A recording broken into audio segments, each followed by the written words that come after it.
Hello again. In an earlier video, we looked at some of the conditions endured by white slaves in the 16th, 17th and 18th century in North Africa and found that they were just as dreadful as those endured by black slaves in North America and the Caribbean. If the transatlantic slave trade, which is sometimes known as a triangular trade, if the conditions weren't worse than those for white slaves, perhaps there were more of them, perhaps the numbers were more extensive, and it is this which makes the transatlantic slave trade uniquely awful. So I want to think about that a little today. Before we do that, I might mention why we call it the triangular trade. Ships used to take slaves from West Africa to the Caribbean and North America, and from there they would take goods, say tobacco and sugar, to Europe, and then from Europe they would take manufactured goods back to Africa. So it was a triangular trade, that's what we call it. So the first thing to remember when we think about slavery, and it's easy to forget this, is that slavery has been around for the whole of recorded history. The first record we have of slavery is some of the earliest written records ever. Here's a little sun-baked clay tablet, and on one such tablet was found records of slavery from 4,000 years ago.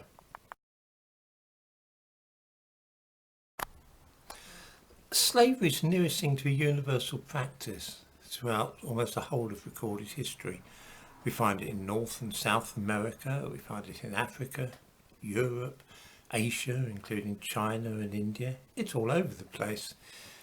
Someone recently put a comment on one of my videos and said that there was never any slavery in California. That's ridiculous. What they meant by that was that there were no black slaves. There was no association with the transatlantic slave trade. The First Nation tribes in America were enthusiastic slavers long before white people arrived. The other curious thing about slavery is there's never been any suggestion until relatively recently that it was wrong.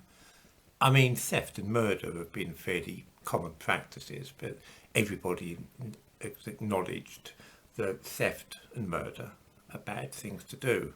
There have been prohibitions on them. There's been no such prohibitions against slavery until, well, the end of the 18th century, really. It's just been one of those things. To see whether or not the transatlantic slave trade, the triangular trade, was uniquely awful, we really need to look at a few other types of slave trade and compare them. We'll see whether or not the numbers were greater or lesser than the transatlantic slave trade. Because it's so common, because slavery exists in every culture throughout the whole of recorded history, it means you're going to see it wherever you look. Whichever century you choose or whichever culture you choose, you'll see slavery there. What's happened with the transatlantic slave trade is a little bit like a magic trick. Some of you might have seen the 3-card trick performed. Someone will set up a stall in a busy shopping street and take 3 cards and invite people to bet on whether they can identify the queen as he moves them about. And of course this is done by misdirection. You only see what he wants you to see. You're looking at one thing while something else is happening. That's what it's like with the transatlantic slave trade, really. We're always directed to look at that, to look at West Africa, the Atlantic, the Caribbean, and the United States of America, and in particular times, the 18th and 19th century. And because of that, that's the sort of slavery we see, which is why we call it the slave trade.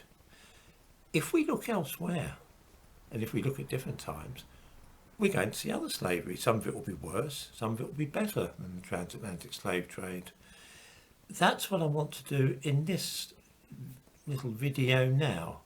So if we were to look at Europe in, I don't know, the 2nd or 3rd century, if we looked at Africa not in the 18th century but the 19th century, we might start seeing some other interesting things, and then we'll be able to compare them with the transatlantic slave trade and see whether there's any real difference.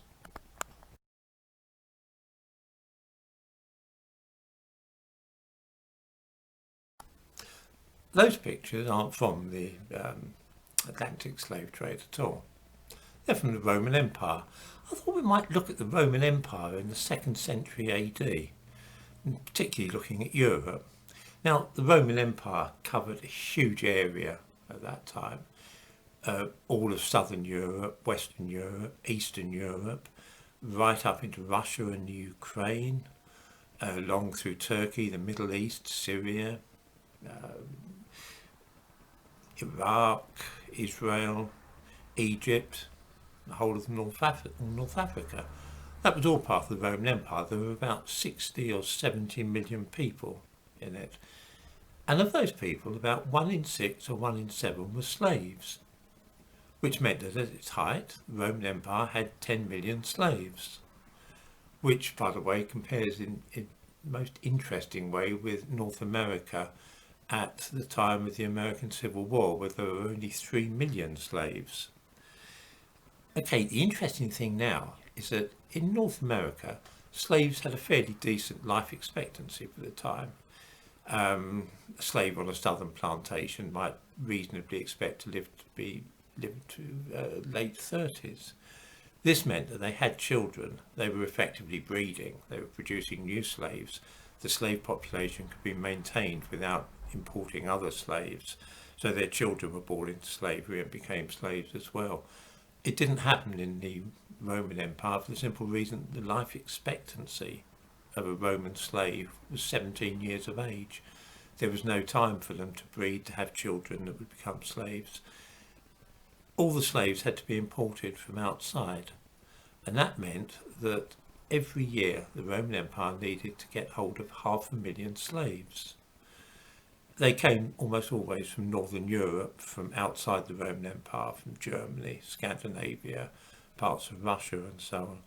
We know this incidentally because when graveyards have been excavated in Rome, analysis of the teeth has shown the origins of slaves and poor people, and they nearly always come from Northern Europe. There's been 1 or 2 Berbers, but apart from that there are no black people, no black slaves.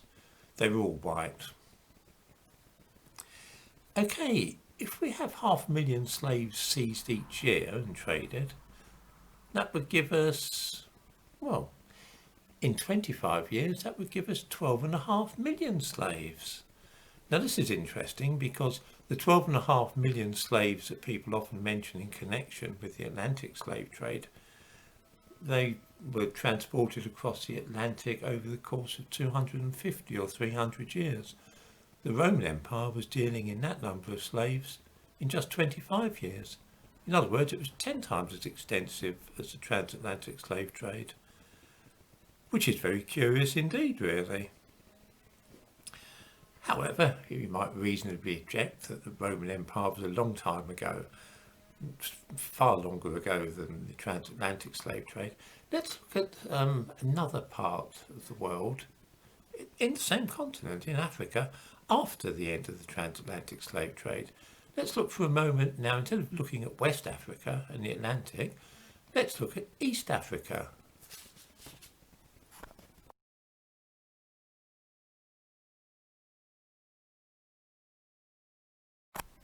Here is Africa's other slave trade, one that didn't really get going until the transatlantic slave trade ended, which obviously the British put an end to.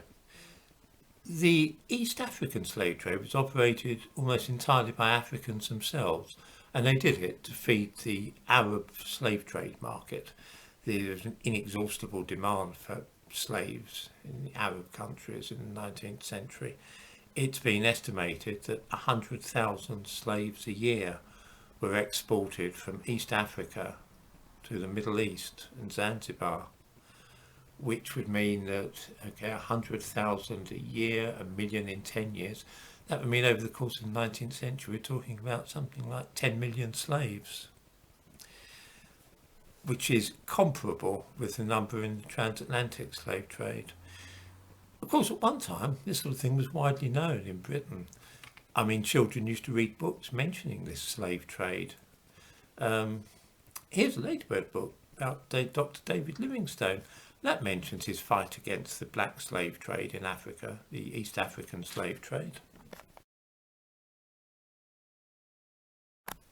It's funny when people are talking about decolonising things, and the wicked legacy of European colonialism, I wonder if they ever ask themselves how it is that so many millions of people in East Africa speak a language that was once known as Coast Arabic.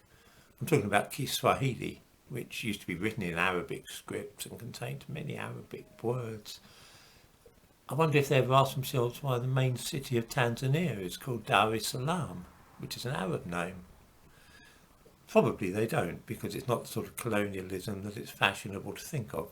But of course the Arabs colonised Zanzibar a long, long time ago. It's what I said about the three-card trick. Wherever you look in recorded history, you're going to see slavery anywhere in the world at any time up until the very 20th century. By focusing or allowing our attention to be focused on the transatlantic slave trade, we miss out on other things, and that's why people, when they talk about the slave trade, refer to the triangular trade as the slave trade. I'm going to have a lot more to say about this in future videos. By the way, I've included some references and sources for the assertions made in this video. You can find them in the description below.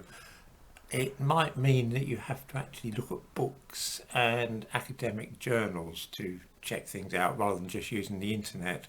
But I'm sure if anyone's really interested in the slave trade, that would be no great hardship for them.